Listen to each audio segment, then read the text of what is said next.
வணக்கம். தமிழ்நாட்டு முதல்வர் சிஎம் விஜய் அவர்களே, சிஎம் அங்கிள், உங்களுக்கு தான் இந்த வீடியோ. நேற்று உங்களோட கரூர் மீட்டிங்கை நான் பார்த்தேன், ஆன்லைனில் பார்த்தேன். செம்ம அருமையாக பேசியிருந்தீங்க. ஒரு தலைவர்னால் உங்களை மாதிரி தான் இருக்கணும். உலகத்தில் இருக்க அத்தனை தலைவரும் உங்ககிட்ட பேசுகிறதுக்கு கற்றுக்கணும். உங்களோட பேச்சை பார்த்து அவங்க கற்றுக்கணும். அவ்வளோ அருமையாக பேசியிருக்கீங்க.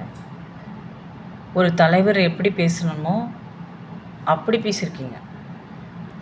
இதுக்கு முன்னாடி இந்த மாதிரி எந்த ஒரு தலைவரும் பேசியிருக்க மாட்டாங்க. பாவம், அவங்களாம் துரதிர்ஷ்டசாலின்னு சொல்லலாம். ஏன்னா உங்கள் ஸ்பீச் அவங்களாம் பார்க்கல. இதுக்கப்புறம் வரப்போகிறவங்களும் பார்ப்பாங்களா என்னன்னு தெரியல. மேபி மீடியா இருக்குது, பார்த்துக்குவாங்க. இன்னும் ஒரு அருமையான ஒரு ஸ்பீச். அது எப்படி? ஓடு ஓடு ஓடு ஓடு ஓடு ஓடு ஓடு ஓடு. லாஸ்ட் மீட்டிங் ஸ்டாம்பேட் நடந்ததில்ல, ஓடு ஓடு ஓடு ஓடு. ஏர்போர்ட்டுக்கு ஓடினது யார்? கரூரை விட்டு ஏர்போர்ட்டுக்கு ஓடினது யார்? ஏர்போர்ட்லேருந்து அது என்ன, உங்கள் ஊர் பேர் என்ன? ஏதோ ஒரு ஊர் பேர் சொன்னாங்க. பனையூரா? பனையூருக்கு ஓடினது யார்? ஓடு ஓடு ஓடு ஓடு ஓடு ஓடு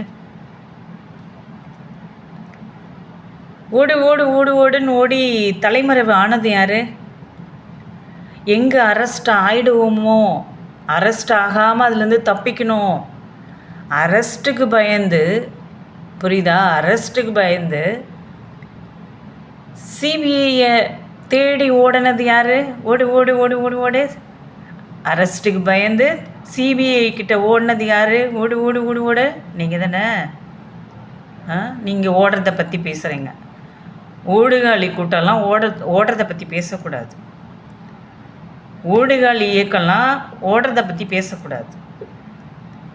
கரூருக்கு நீங்கள் என்ட்ரானப்பவே, லாஸ்ட் மீட்டிங்கில் கரூருக்கு நீங்கள் என்ட்ரானப்பவே உங்ககிட்ட சொன்னாங்களா இல்லையா? போலீஸ் டிபார்ட்மெண்ட் உள்ளே போகக்கூடாது, க்ரௌட் அதிகமாக இருக்குது, மக்களுக்கு ஆபத்து, போகக்கூடாது, போனீங்கன்னா அசம்பாவிதம் நடக்கும்னு சொன்னாங்களா இல்லையா? இன்ஃபார்ம் பண்ணாங்கல்ல.